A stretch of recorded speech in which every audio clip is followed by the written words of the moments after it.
What, you have a podcast? Really? Because we don't have a country It's anymore. just time for a theocratic monarchy. King Trump, for life.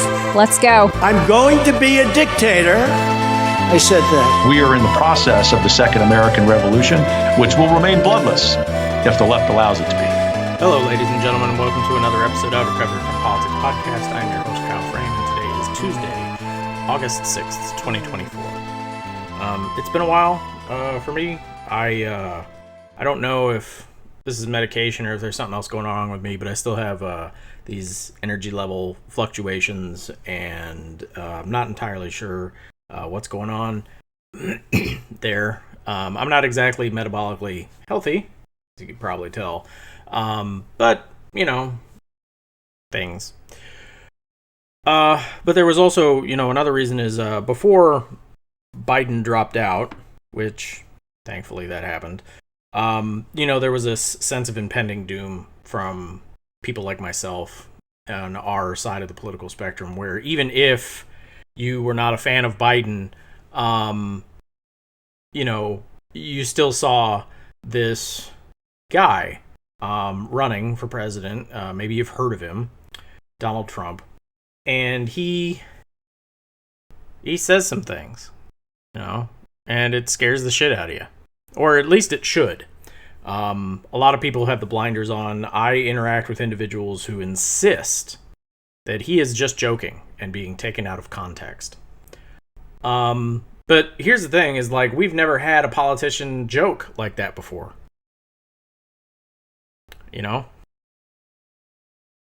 Kind of bugs me.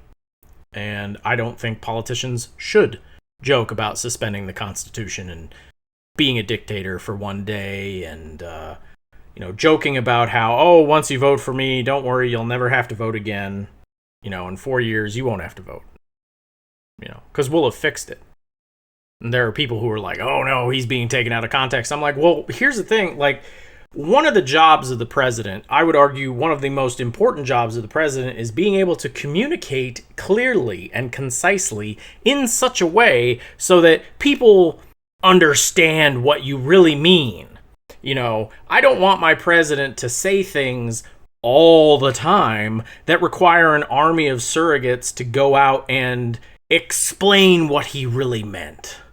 I get a president's, especially when they go off script, they're going to say things because they're human beings, right? We all say things that are easily taken out of context, or maybe you don't understand the full, picture. That happens, especially with the president of the United States, because they deal with a job that involves the whole world, and they are simultaneously blamed and then get credit for everything that happens. Okay? There are idiots who believe that Biden is responsible for abortion rights being taken away because it happened while he was president. And they believe that the president just has this magical power to not allow that to happen. They believe that the president is in fact a king. They wish cast all these powers upon the president that they don't actually have. And it's like you're either stupid or you're gaslighting the rest of us who have read and understand how the government works. But yeah, there was this several weeks long thing where it was like opening up the news and just seeing the poll numbers dip and dip and dip. And instead of, I wonder what the president will say tonight, it's, I don't care what the fuck he says, I just don't want him to make a single mistake. Not one. And that's impossible. That's what I was saying, way back, almost a year ago, is you do have to understand the president of the United States needs, this one in particular, Biden, in order to win, would need to bat 1,000, would need to be absolutely perfect in every single appearance between now and election day. Not a single gaffe. Not one. He has to be perfect now. The narrative is he is old and losing his shit. Whether that is true or not, whether it is fair or not, does not matter. He's got to bat 1,000. And then every single time he went up to speak, even if it was overall a good speech, you're like, no, that was fine. But what did everyone focus on afterwards? The one or two mistakes. That's all it took. And the entire context of the speech, all the wonderful things he may have said, down the drain. No one gives a fuck. Everyone's just focusing on the mistake. And any other candidate doesn't get that kind of scrutiny. The president does not get that. He's going to be scrutinized constantly 24/7. That comes with the job. Don't do the job if you're not ready for that.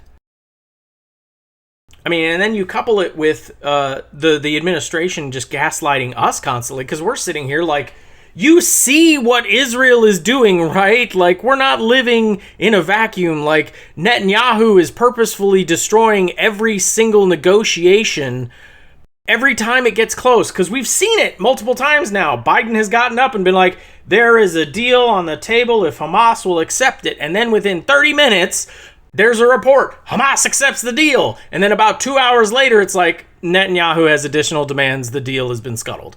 And Biden never addresses that. He never comes out and says, Hamas has accepted deal after deal, and it's up to Israel to be adults in the room and negotiate in good faith. No, never says that. Just constantly ignores that, ignores what we see and read with our own eyes, and instead just goes off and is like, hey, as you know, this ends as soon as Hamas wants it to. Bullshit. I don't know what their original intent was for any of this, but I do know that they have at least had opportunities, and they have said, yes, sure, we'll do it. Multiple states have acted as mediators now. And yet the administration would constantly gaslight us by ignoring one entire segment of the negotiating table. Like, oh no, they no, nothing. And then immediately claim that everyone who is criticizing Israel is anti-Semitic. Like, no, I'm sorry. It's not that way, okay? It's ridiculous. It really is. So yeah, I was spiraling because I just kept seeing this person who runs their entire administration and the people running the State Department and everything else, like, they all just fingers in their ears, la la la. I have no idea what's going on in the Middle East, but it's all Hamas's fault, and they could end it whenever they want to. All they have to do is accept the deal on the table. No, they have never accepted any deals before. That was just your lying eyes. That's never actually happened. And Israel has always operated in good faith. Yeah, it's just horseshit.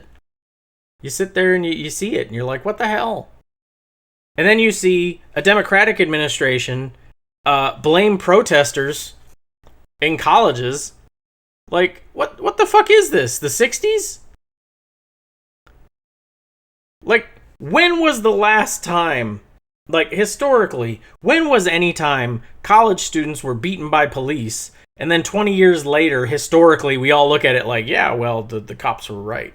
That's literally never happened. Ever. History always looks badly on this, and it always amazes me. So yeah, I was in a really dark, sad place. It was just like, man, I don't want to turn on my computer. I don't want to turn on the TV. I don't want to fucking do anything. This is horrific. This country is moving towards fascism. Moving towards a candidate who says he wants to build camps, wants to be a dictator, lumps immigrants in with socialist, communist, Marxists. Hi, that's me. And we don't have the means to just pick up and go. I've done several Google searches on, what do they speak in this country? Because I'll hear something good about a country and I'm like, what languages do they speak? And if English is there, I do a little mental check and like, okay, if I need to run, maybe I'll go there. They seem like they've got their shit together. So yeah, before Biden dropped out, like, it was not good. I thought for sure his stubbornness was going to lead us over a cliff. And that's not to say that I think Harris or any Democrat is going to be light years better. Again, my bar is very low. It's just, don't be a fascist. Like that's it. If you can not be a fascist, not a Christian nationalist, I'm good. If you do not believe in dominionism, we can have a conversation. So that's all Kamala Harris or anyone who becomes the Democratic nominee needs to be to get my vote. Maybe one day we can have another election where the Republican and the Democrat, neither one of them believe in dominionism, neither one of them are Christian nationalists, and both of them are staunchly anti-fascist. Then I can start looking at, well, I like this guy's policies on the border, and I like this person's tax policies, and this person's got a good idea of how to deal with over-policing, and this one's good about how they want to do foreign policy. Like we can have discussions, and that'd be great, but we're not there right now. I honestly don't care if Kamala Harris comes out and says she's going to raise everyone's taxes to 95%. You're not a fascist? Done. I give a fuck. I can work with the rest of it. I will find a way to survive in a country that overtaxes me. There is not a way to survive in a country where I have to keep my mouth shut, where I have to fake being a good Christian in order to survive. You can't. I will not live in a fascist state. Not by choice. I mean, literally, they're going to kill me.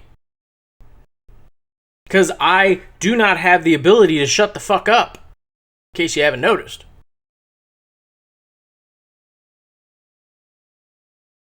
So, yeah, I don't care what Harris says or does. I don't care if the right-wing, fear-mongering bullshit is true about whatever the hell they're mad about this week. I don't care. She's going to take my guns and turn my kids gay. Fine. I'll still love my kids. I don't care. Are they happy? Are they happy gay? They're happy? Hey, fuck it. I don't care. Again, the bar for my kids is also very low. I just want them to be happy. And I don't think they would be happy in a fascist state. Okay? If they are happy in a gay socialist utopia that Kamala Harris is going to bring, fucking A, let's do it. I don't care. They're happy. They're safe. Be gay, do crimes. I don't give a fuck. It's dumb. I can learn to live in that environment. I cannot live under fascism. They will kill me. I mean, for fuck's sake, it's crazy. But since Biden has dropped out, there has been a lifting. I have felt unburdened. Oh, thank God. Someone listened. Someone listened. And it's great that someone listened. It's okay now. And the polls have done nothing but go up for the Democrats since then. At worst, Kamala Harris is 50-50. That's the worst case scenario going into the election right now, is that Kamala Harris versus Donald Trump is 50-50. Now, in a real world where we're a serious country and people are serious people, it should be 70-30, right? At worst.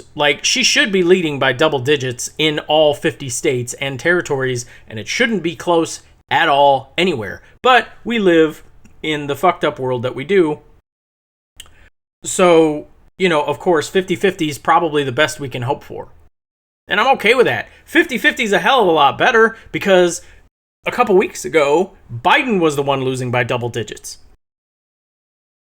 It looked like a serious, Trump was going to easily get 330 or more electoral college votes, and he was going to sweep this shit, and it was going to be ugly. I mean, look no further than their own convention. The Republican National Convention was just a huge party. They felt like they had this one in the bag. I get why they're all so pissed off now, right? Trump is really, really fucking mad that Biden dropped out because now he's got to work. He had it in the bag. I get it.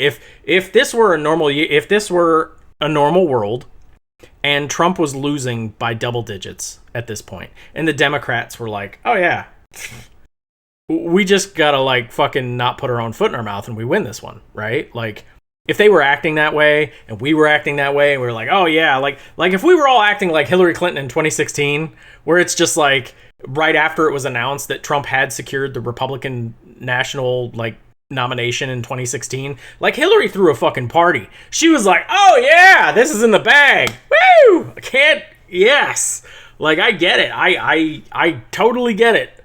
Like, if we were all acting like Hillary Clinton in 2016 at that precise moment, it was like, fuck yeah, I'm going to be the first woman president. Like, if we all had that hubris and confidence, and then all of a sudden, you know, what if he really did drop out at the Access Hollywood leak? You know, the Access Hollywood tape came out. There were very serious conversations about the Republican Party actually booting him from the ticket and just going with Mike Pence. Like, what if that actually happened? Could you imagine how pissed off and furious the Democrats would have been if that tape leaks and 24 hours later they've got to go up against Mike Pence? I mean, they had literal human gaffe machine Trump himself right there. All they had to do was let him go and they would have had it in the bag, and then they went ahead and replaced him. Like, the Democrats would have been furious. Oh my God, they would have been so pissed off. It would have been nonstop. Like, I guarantee you, the super PACs and everybody who worked for Hillary Clinton would have immediately sued to keep his name on the fucking ballot. Like, and been like, nope, you can't change him. You got to keep him. You can't. No changing this late in the game. You got to run him. Fuck you. Oh, I guarantee you that would have happened. So I get it. I actually sympathize a little with them. I'm like, yeah, no, I would be pissed too. You were supposed to walk this, you win this easily. Like, this is supposed to be a cakewalk. But now all of a sudden, he's got to like look at JD Vance with side eye, and he's got to walk back Project 2025, and he's actually got to go be interviewed by a bunch of black journalists who hate his guts. And now he agreed to all these debates with Biden, but now it's not Biden, and the rules don't fit him anymore. You know, like, he had one great debate against Biden, and it wasn't really great. It was just in context. He had the worst debate performance in history, except for Biden, who was right next to him. Like, he won by default. He was supposed to win by default. So I do get it. Like, I get it. I'd be mad too. Really, I would. If I were running for president and I had somebody as fucked up as Joe Biden sundowning or Donald Trump right now, I would be mad. Like, the only saving grace for Harris, even if somehow Trump passes away or steps down, right? Same reason as Biden. There's nothing to worry about because Vance is also a walking shit stain. So this is easy. Like, Vance puts his foot in his mouth more than Trump, only he has none of the charisma or anything. Like, okay, so when I was a kid, I loved Eddie Murphy's stand-up Delirious. It's one of the best stand-ups in history, right? It's dated, it's got 80s humor, but you know, it's delivered so wonderfully, so great. It is one of the best, right? So one time as a kid, I get out my little tape recorder and I record myself doing Eddie Murphy's jokes. The line delivery was fine, flawless. I had it down, everything. But from my voice, I sounded angry. I sounded pissed off. It didn't come across as jovial and having a good time. I sounded way wrong. None of the jokes landed. All of them sounded like I was just mad. And it was weird. I didn't get it. I was a kid. I still don't, you know, to a degree, I still don't get it. You know, what is that about it? You know, and it's more than that. It's delivery. It's, you know, Eddie Murphy's much friendlier, nicer guy, probably. He's got that charm about him. That's why he's been so successful. He's a likable individual. Maybe that says more about me. Who knows? But that's what Vance is to me. Vance sounds like he's trying to do a Trump impersonation, but he's not Trump. So instead of coming across like Trump, it just sounds mean and vengeful and everything. Like there's absolutely no confusion. I think that's part of the confusion, right? You have these people who are like, oh, well, you're taking him out of context and he doesn't really mean it. And they're not discussing the words. They know what he said and everything. It's how he said it and his likability, his charisma, that humor about him, where it's like, well, of course he's joking, right? But if you take, J.D. Vance, and you have him say word for word the exact same thing as Trump, it doesn't come across as him joking. It comes across to him as being like deadly serious, right? This is also the difference. Like if you read, and I was telling everybody, I was like, really the way to make your decision on this election before, when it was Biden versus Trump, don't listen to him. Don't watch him. Get a transcript. Okay? Just take any random portion of a debate or speech, any part of it, and just read in your own voice, your own mind, what is being said. And if you read Donald Trump, it sounds like gibberish and craziness and a complete and total lunatic. And no one in their right mind would vote for somebody who said that shit. And if you did Biden and you just read what he said, read it, you didn't hear it, you didn't watch it, it's not an old man stumbling across his words. He's actually making very cogent points. He's doing fantastic. He's having a deep conversation about whatever it is he's talking about. No problems. It all melts away. J.D. Vance comes across like the angry version of Trump. He's trying to say the same things, but it just doesn't come across the same. So, that there's no fear of Trump, bowing out or being arrested or passing away. None at all. Because J.D. Vance is just as bad. And I think Harris is uniquely positioned to deal with this. I remember back in 2020 when she was running, a lot of her ads focused on Trump. I think that was her own misconception of the race, her own, she was trying to position herself, and maybe rightly so, as the anti-Trump. Like, I can defeat Trump, and here's why. I don't think anybody ever denied that she could. I think at the time, though, when you're sharing the stage with 17 other Democrats, it's a bit rough, especially considering you've got Bernie and Elizabeth Warren over there. They have a rapport with Democratic base. Elizabeth Warren is a smart, comes across as a professorial version of Bernie, but they're basically saying the same thing. You've got Biden over here talking from experience, and then you've got other people like Castro and Buttigieg who represent the next generation and everything else, and those guys are also very intelligent and thoughtful, and they come across as smart, and they, Buttigieg is some kind of right-wing whisperer. He can go on Fox, make them look like idiots, and appeal to the right wing. Excellent communicator. And then you've got her. I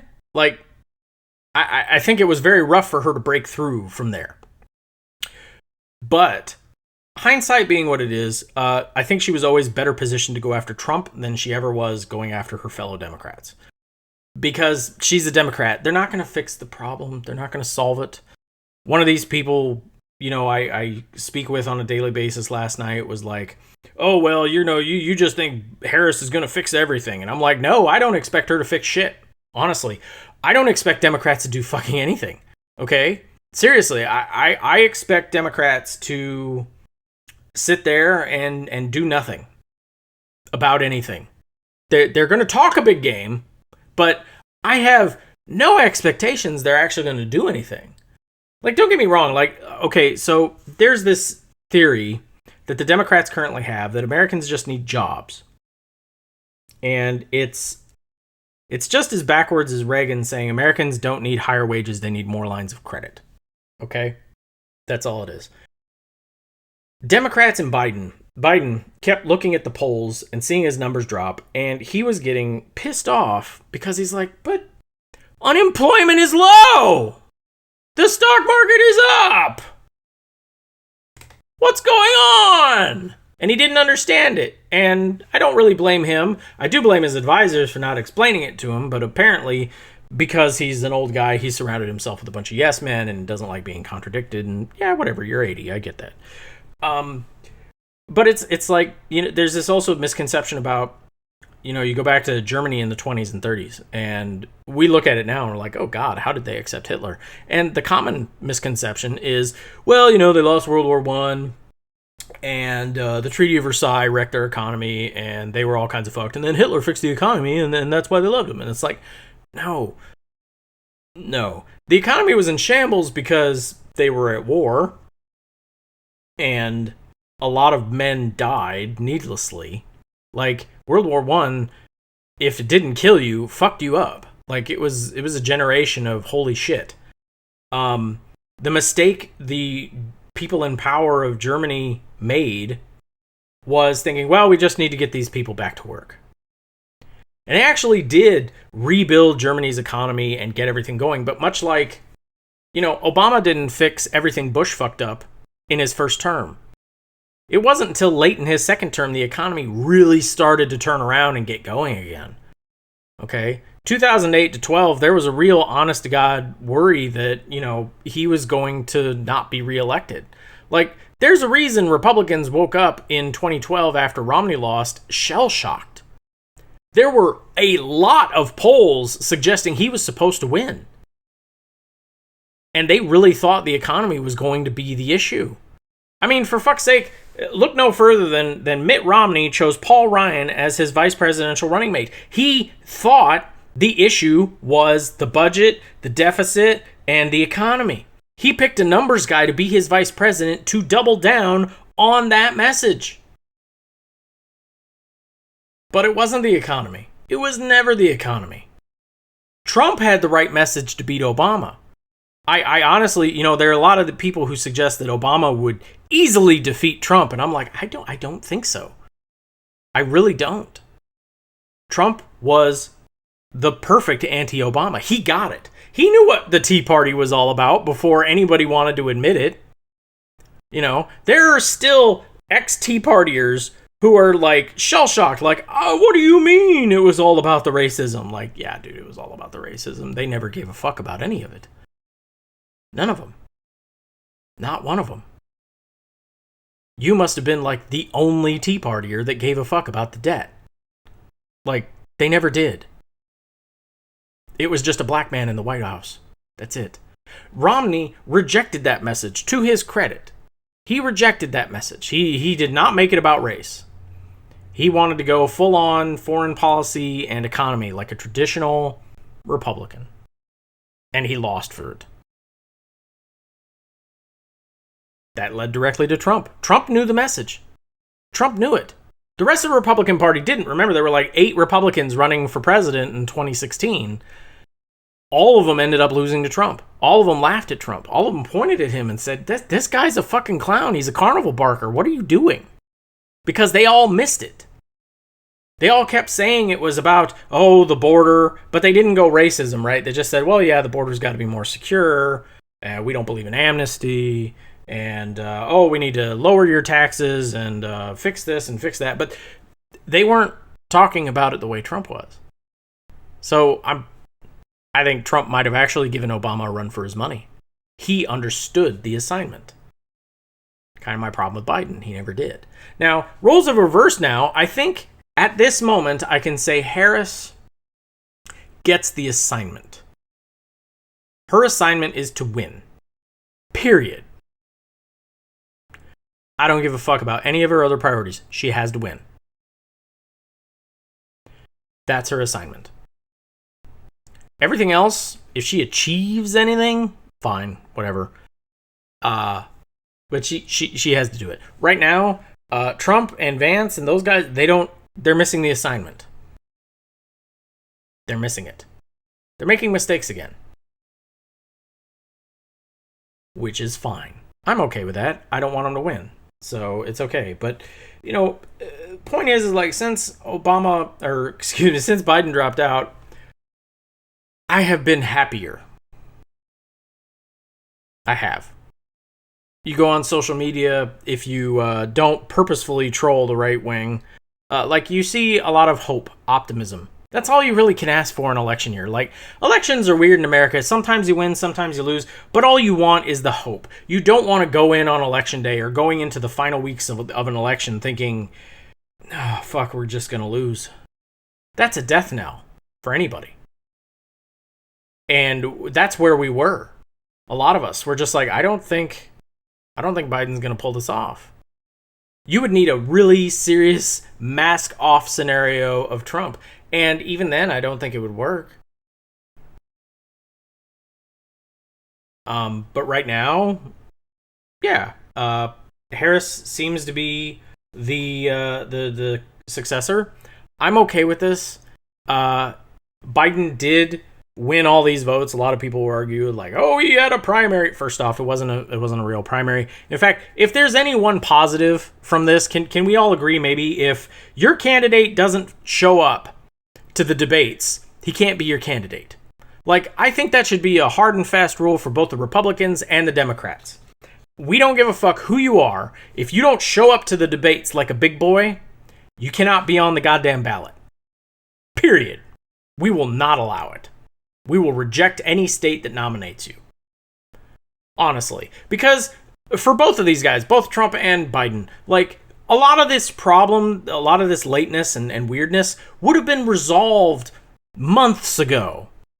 If we could have seen Biden giving honest-to-God campaign speeches on the trail in Ohio and all these places, and then debating Dean Phillips and Marianne Williamson. I mean, seriously, that's the C-level club, and he didn't even want to debate him. Like, honestly, like, I get Trump. He doesn't want to be on a stage with Chris Christie. I get that. Like, at least that makes a political sense. Don't put yourself out there and get murdered. Totally understandable. However, Biden was going up against Dean Phillips, not a serious man, and Marianne Williamson, who has never held any position in government anywhere and has some crazy ideas. He should have reveled in the opportunity. Like, oh yeah, I'm going to debate these freaks and I'm going to show everybody. I mean, really, this should have been a layup for him. He should have just walked in, mopped the floor with them, and left. But the fact that he didn't suggested to me that he's hiding something. That he's concerned. That he's not going to perform well, and it would give them steam. But honestly, if he had gone out, hypothetically, before the Trump debate, if he had gone out and had 2 or 3 debates with Marianne Williamson, Dean Phillips, and whoever the hell they wanted to push out in front of him, and he performed well, you know, he was his old 2020 self doing his thing, nobody would have been calling for his ouster. Everyone would have been like, well, of course he's going to have bad nights and good nights. He's an 81-year-old man with a stutter. This happens. There would have been defenders. I probably would have been one of them. I'd been like, yeah, okay, well, he shouldn't have been interviewing with her the day after, you know, whatever happened. That doesn't matter.